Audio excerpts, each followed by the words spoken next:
Finally, let's look at a summary of cyber information security versus security in general. Basically, the point we've been trying to make throughout this presentation is that to justify technical solutions, we've got to identify the risks based on evidence, not on hyperbole. There's so much hype about these threats. People don't understand them, and so they're much more likely to basically blow them out of proportion. Bruce Shire does a great presentation on TED about this very issue, called Security Theater. Make people feel better about the security measures, but don't do anything that costs you any money. And then also consider where they fit into the greater scheme of things. I mean, let's compare automobile accidents to identity thefts, just for an example here. In 2008, there were roughly 10 million incidents of automobile accidents. There are about 9 billion in the order of that of ID thefts. Cyber ID thefts much smaller, obviously 1/20th as much. Now, in terms of per victim costs, we estimated $1,500 for ID theft based on the Department of Justice reports.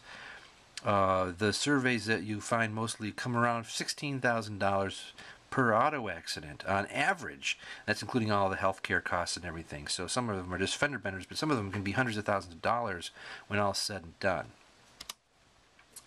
The other issue is when you multiply these together, you get on the order of $166 billion that is America spends in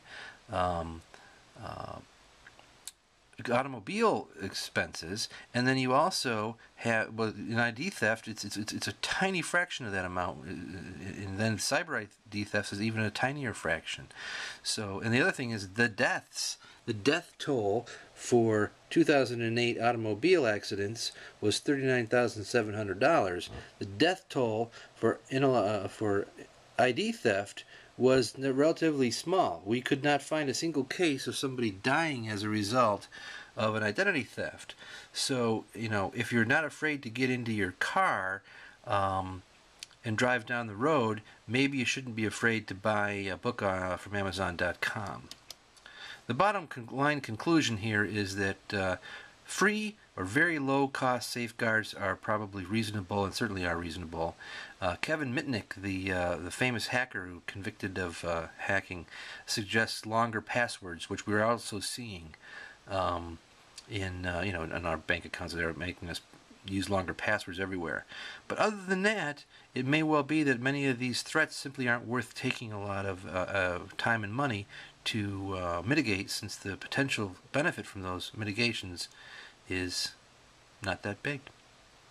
We hope you've enjoyed this presentation, and if you have any further questions, feel free to contact me at gpcourser@oakland.edu. My name is George Courser. Happy to present this talk on information security. Thanks, bye.